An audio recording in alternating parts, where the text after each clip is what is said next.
ಶ್ರೀ ಗಣಪತಿ ಶಾರದಾ ಗುರುಭ್ಯೋ ನಮಃ. ವಸುದೇವ ಸುತಂ ದೇವಂ ಕಂಸಚಾಣೂರಮರ್ದನಂ ದೇವಕಿ ಪರಮಾನಂದಂ ಕೃಷ್ಣಂ ವಂದೇ ಜಗದ್ಗುರು. ಶ್ರೋತೃಗಳಿಗೆ ಶ್ರೀಮದ್ ಭಾಗವತದ ಸಪ್ತಮ ಸ್ಕಂದದಲ್ಲಿ ಪ್ರಹ್ಲಾದನು ಅಸುರ ಬಾಲಕರಿಗೆ ಮಾಡಿದ ಉಪದೇಶವೆಂಬ 6ನೆಯ ಅಧ್ಯಾಯಕ್ಕೆ ಸ್ವಾಗತ.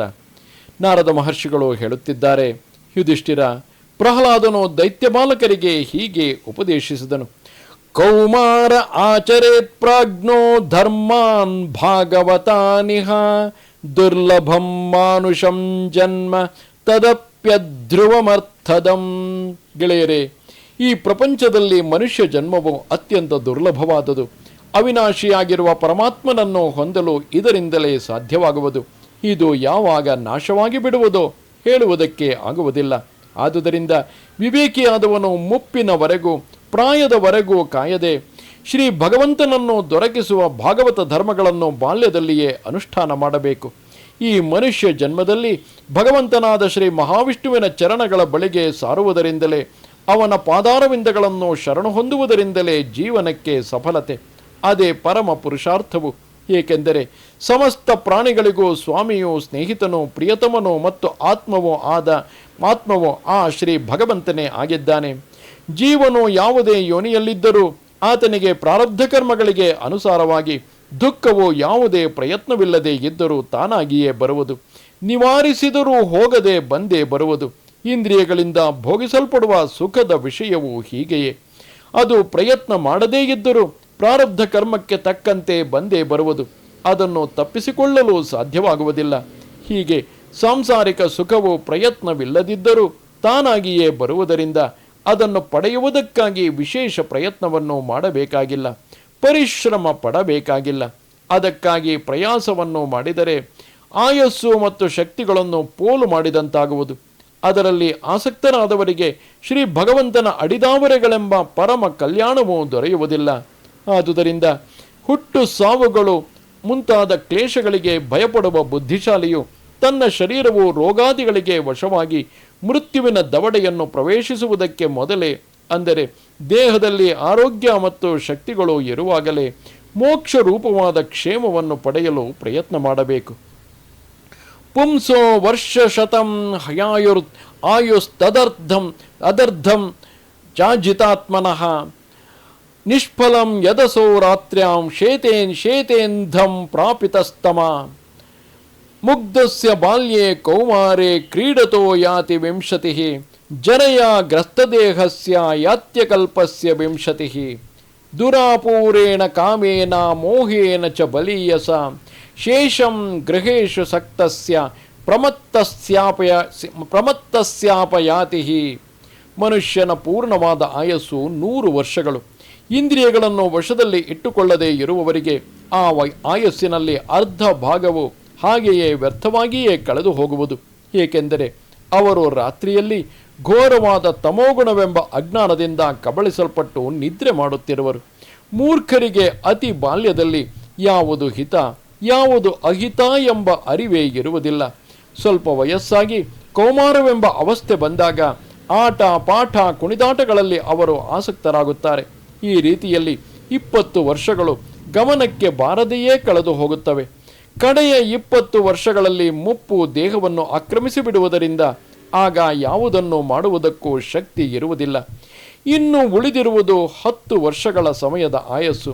ಅದರಲ್ಲಿ ಎಷ್ಟು ಹಾಕಿದರೂ ತುಂಬದೇ ಇರುವ ಕಾಮವು ಮತ್ತು ಬಲವಾಗಿ ಹಿಡಿದುಕೊಳ್ಳುವ ಮೋಹವು ಮನೆಯಲ್ಲೂ ಮನೆವಾರ್ತೆಯಲ್ಲೂ ಆಸಕ್ತನಾಗಿ ಸಾವಧಾನತೆ ಇಲ್ಲದಿರುವ ಮನುಷ್ಯನನ್ನು ಆಕ್ರಮಿಸಿಕೊಳ್ಳುತ್ತವೆ. ಅವುಗಳ ಹಿಡಿತಕ್ಕೆ ಸಿಕ್ಕಿ ಅವರು ಯಾವುದು ಯಾವುದು ಕರ್ತವ್ಯವಲ್ಲ ಎಂಬ ಜ್ಞಾನವನ್ನೇ ಕಳೆದುಕೊಳ್ಳುವರು. ಹೀಗೆ ಉಳಿದಿರುವ ಆಯಸ್ಸಿನ ಭಾಗವು ಅವರ ಕೈಬಿಟ್ಟು ಹೋಗುವುದು. ಜಿತೇಂದ್ರಿಯನಲ್ಲದೆ ಇರುವ ಯಾವನು ತಾನೇ ಆ ಮನೆವಾರ್ತೆಗಳಲ್ಲಿ ಆಸಕ್ತನಾಗಿ ಮಾಯಾ ಮಮತೆಯ ದೃಢವಾದ ಪಾಶದಲ್ಲಿ ಸಿಕ್ಕಿ ಹಾಕಿಕೊಂಡಿರುವ ತನ್ನನ್ನು ಅದರಿಂದ ಬಿಡಿಸಿಕೊಳ್ಳುವ ಸಾಹಸವನ್ನು ಮಾಡಿಯಾನು.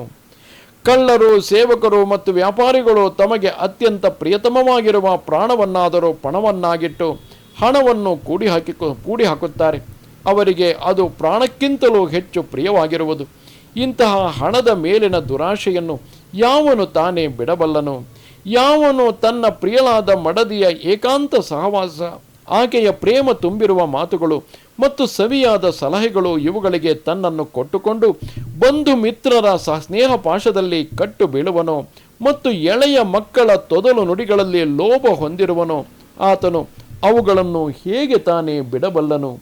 ಯಾವನು ಅತ್ತೆಯ ಮನೆಗೆ ಹೋಗಿರುವ ತನ್ನ ಪ್ರಿಯ ಪುತ್ರಿಯರನ್ನು, ಪುತ್ರರನ್ನು, ಸೋದರ ಸೋದರಿಯರನ್ನು, ದೈನ್ಯದ ಸ್ಥಿತಿಯಲ್ಲಿರುವ ತಂದೆ ತಾಯಿಗಳನ್ನು, ಬಹಳ ಸುಂದರವಾಗಿ ಬಹುಮೂಲ್ಯವಾಗಿರುವ ಸಾಮಗ್ರಿಗಳಿಂದ ಸಜ್ಜುಗೊಳಿಸಲ್ಪಟ್ಟ ಮನೆಗಳನ್ನು, ಕುಲ ಪರಂಪರೆಯಿಂದ ಬಂದಿರುವ ಜೀವಿಕೆಯ ಸಾಧನಗಳನ್ನು, ಪಶುಗಳನ್ನು ಮತ್ತು ಸೇವಕರನ್ನು ನಿರಂತರವಾಗಿ ಸ್ಮರಿಸುತ್ತಿರುವನೋ ಆತನು ಹೇಗೆ ತಾನೇ ಅವರನ್ನು ಬಿಟ್ಟಾನು?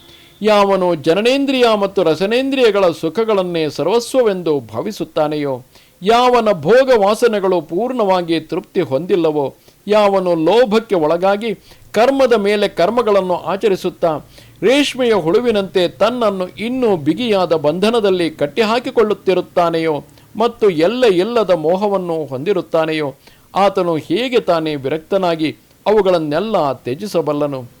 ಮತ್ತೇರಿದ ಮನುಷ್ಯನು ಕುಟುಂಬದಲ್ಲಿ ಅತ್ಯಂತವಾಗಿ ಆಸಕ್ತನಾಗಿ ಅದರ ಪಾಲನೆ ಪೋಷಣೆಗಳಿಗಾಗಿಯೇ ತನ್ನ ಅಮೂಲ್ಯವಾದ ಆಯಸ್ಸನ್ನು ಪೋಲು ಮಾಡುತ್ತಾನೆ. ಜೀವನದ ವಾಸ್ತವಿಕವಾದ ಉದ್ದೇಶವೇ ಇದರಿಂದ ನಷ್ಟ ಹೊಂದುತ್ತಿದೆ ಎಂಬುದನ್ನು ಆತನು ಗಮನಿಸುತ್ತಿಲ್ಲ. ಈ ಕುಟುಂಬದ ಪೋಷಣೆಯಿಂದ ಆತನಿಗೆ ಅಲ್ಪ ಸ್ವಲ್ಪ ಸುಖವು ದೊರೆಯಬಹುದಾದರೂ ಆತನು ಹೋದೆಡೆಯಲ್ಲೆಲ್ಲ ಮುಬ್ಬಗೆಯ ತಾಪಗಳು ಆತನ ಹೃದಯವನ್ನು ಉರಿಸುತ್ತಿರುತ್ತವೆ. ಆದರೂ ವೈರಾಗ್ಯವು ಉಂಟಾಗುವುದಿಲ್ಲವಲ್ಲ, ಎಂತಹ ವಿಡಂಬನೆ! ಈ ಕುಟುಂಬದ ಮಮತೆಯಲ್ಲಿ ಮುಳುಗಿದ ಮನುಷ್ಯನ ಮನಸ್ಸು ಸದಾ ಹಣದ ಚಿಂತನೆಯಲ್ಲಿಯೇ ಆಸಕ್ತವಾಗಿರುತ್ತದೆ. ಮತ್ತೊಬ್ಬನ ಹಣವನ್ನು ಕದ್ದರೆ ಇಹಲೋಕದಲ್ಲೂ ಅಪಾಯ, ಪರಲೋಕದಲ್ಲೂ ಅಪಾಯ ಎಂಬುದು ತಿಳಿದಿದ್ದರೂ ಇಂದ್ರಿಯ ಭೋಗಗಳ ಆಸೆಯಿಂದ ಆತನು ಕಳ್ಳತನವನ್ನು ಮಾಡಿಯೇ ಮಾಡುತ್ತಾನೆ. ಏಕೆಂದರೆ ಆತನಿಗೆ ಕಾಮನೆಗಳನ್ನು ವಶದಲ್ಲಿ ಇಟ್ಟುಕೊಳ್ಳಲು ಸಾಧ್ಯವಾಗುವುದಿಲ್ಲ. ಎಲೈ ದೈತ್ಯರೇ, ಹೀಗೆ ತನ್ನ ಕುಟುಂಬದ ಪಾಲನೆ ಪೋಷಣೆಗಳಲ್ಲಿಯೇ ಆಸಕ್ತನಾಗಿ ಶ್ರೀ ಭಗವಂತನ ಭಜನೆಯನ್ನು ಎಂದಿಗೂ ಮಾಡದೇ ಇರುವ ಮನುಷ್ಯನು ವಿದ್ವಾಂಸನಾಗಿದ್ದರೂ ಆತನಿಗೆ ಪರಮಾತ್ಮನ ಪ್ರಾಪ್ತಿ ಉಂಟಾಗುವುದಿಲ್ಲ. ಏಕೆಂದರೆ ಆತನು ಸ್ವಕೀಯ ಪರಕೀಯ ಎಂಬ ಭೇದ ಭಾವನೆಯಿಂದ ಕೂಡಿರುವುದರಿಂದ ಆತನೂ ಅಜ್ಞಾನಿಯಂತೆ ತಮಸ್ಸಿನ ಗತಿಯನ್ನೇ ಹೊಂದುವನು. ಯಾವನು ಕಾಮಿನಿಯರಿಗೆ ಆಟದ ಮೃಗವಾಗಿ, ಅವರ ಮನೋರಂಜನೆಗೆ ಸಾಧನವಾಗಿ ಸಂತಾನದ ಸಂಕೋಲೆಯಲ್ಲಿ ಸಿಕ್ಕಿ ಹಾಕಿಕೊಳ್ಳುತ್ತಾನೆಯೋ ಆ ಬಡಪಾಯಿಯು ಯಾವನೇ ಆದರೂ ಎಲ್ಲೇ ಇದ್ದರೂ ಯಾವುದೇ ರೀತಿಯಲ್ಲೂ ಉದ್ಧಾರ ಹೊಂದುವುದಿಲ್ಲ. ಆದುದರಿಂದ ಎಲೈ ದೈತ್ಯ ಬಂಧುಗಳೇ, ನೀವು ವಿಷಯ ಸುಖಗಳಲ್ಲಿ ಆಸಕ್ತರಾಗಿರುವ ದೈತ್ಯರ ಸಹವಾಸವನ್ನು ತೊರೆದು ಆದಿದೇವನಾದ ಶ್ರೀ ಭಗವಂತನಾದ ನಾರಾಯಣನನ್ನು ಶರಣು ಹೊಂದಿರಿ. ಏಕೆಂದರೆ ಸಂಸಾರದ ಆಸಕ್ತಿಯನ್ನು ಬಿಟ್ಟಿರುವ ಮಹಾತ್ಮರಿಗೆ ಆ ಪರಮಾತ್ಮನೇ ಪರಮ ಪ್ರಿಯನು ಮತ್ತು ಪರಮ ಗತಿಯು. ಎಲೈ ದೈತ್ಯಕುಮಾರರೇ, ಆ ಶ್ರೀ ಭಗವಂತನನ್ನು ಪ್ರಸನ್ನಗೊಳಿಸುವುದು ತುಂಬ ಕಷ್ಟ. ಅದಕ್ಕಾಗಿ ಮಿತಿಮೀರಿ ಪ್ರಯತ್ನ ಪಡಬೇಕಾಗುತ್ತದೆ.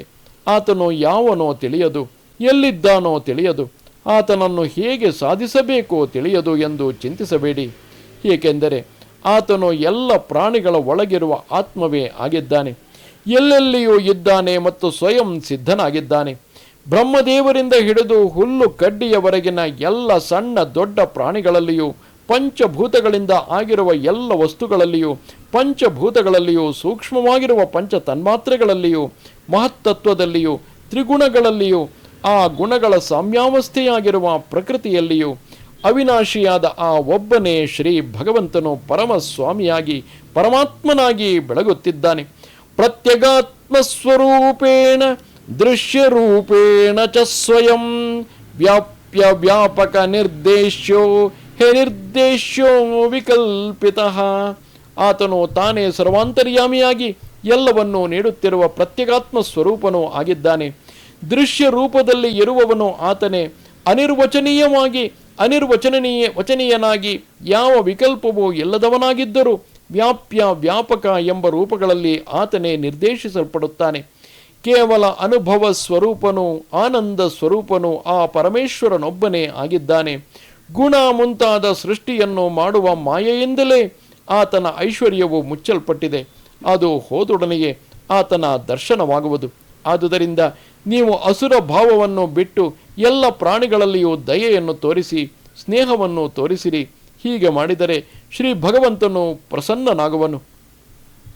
ತುಷ್ಟೇ ಚ ತತ್ರ ಕಿಮಲಭ್ಯಮನಂತ ಆದ್ಯೇ ಕಿಂ ತ್ರೈರ್ಗುಣ ವ್ಯತಿಕರಾದಿಹ ಯೇ ಸ್ವಸಿದ್ಧಾಃ ಧರ್ಮಾದಯ ಕಿಮಗುಣೇನ ಚ ಕಾಂಕ್ಷಿತೇನ ಸಾರಂ ಜುಷಾಂ ಚರಣಯೋರುಪಗಾಯತಾಂನಃ. ಅನಂತನಾದ ಆ ಆದಿನಾರಾಯಣನು ಸಂತುಷ್ಟನಾಗಿ ಬಿಟ್ಟರೆ ದೊರಕದೆ ಇರುವ ವಸ್ತುವು ಯಾವುದು ತಾನೇ ಇದ್ದೀತು? ಧರ್ಮ, ಅರ್ಥ ಮತ್ತು ಕಾಮಗಳೆಂಬ ಪುರುಷಾರ್ಥಗಳಾದರೂ ತ್ರಿಗುಣಗಳ ಪರಿಣಾಮಗಳು ಪ್ರಯಾಸವಿಲ್ಲದೆ ತಾವಾಗಿಯೇ ದೊರೆಯುವವು. ಇನ್ನು ಉಳಿದಿರುವುದು ಮೋಕ್ಷವೆಂಬ ಪುರುಷಾರ್ಥ. ನಾವು ಶ್ರೀ ಭಗವಂತನ ಚರಣಾಮೃತವನ್ನು ಸೇವಿಸುತ್ತಾ ಆತನ ದಿವ್ಯ ನಾಮಗಳನ್ನು ಗುಣಗಳನ್ನು ಕೀರ್ತನೆ ಮಾಡುತ್ತಿದ್ದರೆ ನಮಗೆ ಮೋಕ್ಷದ ಅವಶ್ಯಕತೆಯೂ ಇಲ್ಲ. ಧರ್ಮಾರ್ಥ ಕಾಮ ಇತಿಯೋಭಿ ಹಿತಸ್ತ್ರಿವರ್ಗ ಈಕ್ಷಾತ್ರಯೇ ನಯದಮೌ ವಿವಿಧಾ ಚ ವಾರ್ತಾ ಮನ್ಯೆ ತದೇದಖಿಲಂ ನಿಗಮಸ್ಯ ಸತ್ಯಂ ಸ್ವಾತ್ಮಾರ್ಪಣಂ ಸ್ವಸುಹೃದ ಪರಮಸ್ಯ ಪುಂಸಃ. ಶಾಸ್ತ್ರಗಳಲ್ಲಿ ಧರ್ಮ, ಅರ್ಥ, ಕಾಮಗಳೆಂಬ 3 ಪುರುಷಾರ್ಥಗಳು ವರ್ಣಿಸಲ್ಪಟ್ಟಿರುವುದೇನೋ ನಿಜವೇ. ಹಾಗೆಯೇ ಅನ್ವೀಕ್ಷಕೆ ಅಂದರೆ ಆತ್ಮವಿದ್ಯೆ, ವೈದಿಕ ಕರ್ಮಕಾಂಡ, ದಂಡನೀತಿ ಮತ್ತು ಕೃಷಿ ವ್ಯಾಪಾರಗಳೇ ಮುಂತಾದ ಜೀವನದ ವಿವಿಧ ಮಾರ್ಗಗಳು ವೇದಗಳಲ್ಲಿ ಪ್ರತಿಪಾದಿಸಲ್ಪಟ್ಟಿವೆ. ಆದರೆ ಅವೆಲ್ಲವೂ ನಮಗೆ ಪರಮ ಹಿತೈಷಿಗಳಾಗಿ ಪರಮಪುರುಷನಾಗಿರುವ ಶ್ರೀಹರಿಗೆ ಆತ್ಮಾರ್ಪಣೆ ಮಾಡಿಕೊಳ್ಳುವ ರೂಪವನ್ನು ತಾಳಿದರೆ ಆಗ ಮಾತ್ರವೇ ನಾನು ಇವುಗಳನ್ನು ಸತ್ಯ ಸಾರ್ಥಕ ಎಂದು ತಿಳಿಯುತ್ತೇನೆ. ಇಲ್ಲದಿದ್ದರೆ ಇವೆಲ್ಲವೂ ನಿರರ್ಥಕವೇ. ಜ್ಞಾನಂ ತದೇತದಮಲಂ ದುರವಾಪಮಾಹ ನಾರಾಯಣೋ ನರಸಕಃ ಕಿಲ ನಾರದಾಯ ಏಕಾಂತಿನಾಂ ಭಗವತ ತದಕಿಂಚನಾನಾಂ ಪಾದಾರವಿಂದರಜಸಾ ಪ್ಲುತದೇಹಿನಾಂ ಸ್ಯಾತ್. ನಾನು ನಿಮಗೆ ಹೇಳಿರುವ ಈ ಭಾಗವತ ಧರ್ಮವು ಅತ್ಯಂತ ದುರ್ಲಭವಾದುದು. ಮಹರ್ಷಿಯಾದ ನರನ ಗೆಳೆಯನಾದ ನಾರಾಯಣ ಮಹರ್ಷಿಯು ಇದನ್ನು ಶ್ರೀ ನಾರದ ಮಹರ್ಷಿಗಳಿಗೆ ಉಪದೇಶ ಮಾಡಿದನು ಎಂಬುದು ಪ್ರಸಿದ್ಧವಾಗಿದೆ. ಯಾರು ಶ್ರೀ ಭಗವಂತನಲ್ಲಿ ಅನನ್ಯ ಪ್ರೇಮವನ್ನು ಹೊಂದಿ ವೈರಾಗ್ಯ ಸಂಪನ್ನರಾಗಿರುವ ಭಕ್ತರ ಅಡಿದಾವರೆಗಳ ಧೂಳಿನಿಂದ ತಮ್ಮ ದೇಹಕ್ಕೆ ಅಭಿಷೇಕ ಮಾಡಿಕೊಳ್ಳುತ್ತಾರೆಯೋ ಅಂತಹವರಿಗೆಲ್ಲರಿಗೂ ಈ ಜ್ಞಾನವು ದೊರೆಯುವುದು. ವಿಜ್ಞಾನ ಸಹಿತವೂ ಪರಿಶುದ್ಧವೂ ಆದ ಭಾಗವತ ಧರ್ಮವನ್ನು ನಾನು ಹಿಂದೆ ದೇವರಿಗೆ ಸಮನಾದ ದರ್ಶನವುಳ್ಳ ಮತ್ತು ದೇವರ ದರ್ಶನವನ್ನು ಮಾಡಿಸುವ ಮಹಾತ್ಮರಾದ ನಾರದ ಮಹರ್ಷಿಗಳಿಂದ ಕೇಳಿದೆನು. ಪ್ರಹ್ಲಾದನ ಉಪದೇಶವನ್ನು ಕೇಳಿದ ದೈತ್ಯ ಬಾಲಕರು ಆತನಲ್ಲಿ ಒಂದು ಪ್ರಶ್ನೆಯನ್ನಿಟ್ಟರು. ಗೆಳೆಯ ಪ್ರಹ್ಲಾದ, ಈ 2 ಗುರುಪುತ್ರರನ್ನು ಬಿಟ್ಟು ಬೇರೆ ಯಾವ ಗುರುವನ್ನು ನಾವು ಅರಿಯೆವು? ನೀನು ಅರಿಯೆ. ಗುರುಪುತ್ರರೇ ಬಾಲಕರಾದ ನಮಗೆಲ್ಲರಿಗೂ ಶಾಸಕರಾಗಿದ್ದಾರೆ. ನೀನು ಚಿಕ್ಕ ವಯಸ್ಸಿನ ಹುಡುಗ. ಹುಟ್ಟಿದ ದಿನ ಮೊದಲುಗೊಂಡು ಅರಮನೆಯಲ್ಲಿ ತಾಯಿಯ ಬಳಿಯೇ ಇರುತ್ತಿರುವೆ. ಹೀಗಿರುವಾಗ ನಿನಗೂ ನಾರದರಿಗೂ ಭೇಟಿಯಾಯಿತು ಎನ್ನುವುದು ಹೊಂದಿಕೆಯಾಗುವುದಿಲ್ಲ. ಈ ವಿಷಯದಲ್ಲಿ ನಂಬಿಕೆಯನ್ನು ಉಂಟು ಮಾಡುವ ಸನ್ನಿವೇಶವೇನಾದರೂ ಇದ್ದರೆ ಅದನ್ನು ತಿಳಿಸಿ ನಮ್ಮ ಸಂಶಯವನ್ನು ಹೋಗಲಾಡಿಸಪ್ಪ ಎಂದು ಆ ದೈತ್ಯ ಬಾಲಕರು ಪ್ರಹ್ಲಾದನಲ್ಲಿ ಕೇಳುವಲ್ಲಿಗೆ ಮಹಾಪುರಾಣವು ಪಾರಮಹಂಸ ಸಂಹಿತೆಯೂ ಆಗಿರುವ ಶ್ರೀಮದ್ ಭಾಗವತದಲ್ಲಿ 7ಮ ಸ್ಕಂದದ 6ನೆಯ ಅಧ್ಯಾಯವು ಮುಗಿಯಿತು. ನಮಸ್ತೆ ಶಾರದೆ ದೇವಿ ಕಾಶ್ಮೀರ ಪುರವಾಸಿನಿ ತ್ವಾಮಹಂ ಪ್ರಾರ್ಥಯೇ ನಿತ್ಯಂ ವಿದ್ಯಾದಾನಂಚ ದೇಹಿಮೆ. ನಮಸ್ಕಾರ.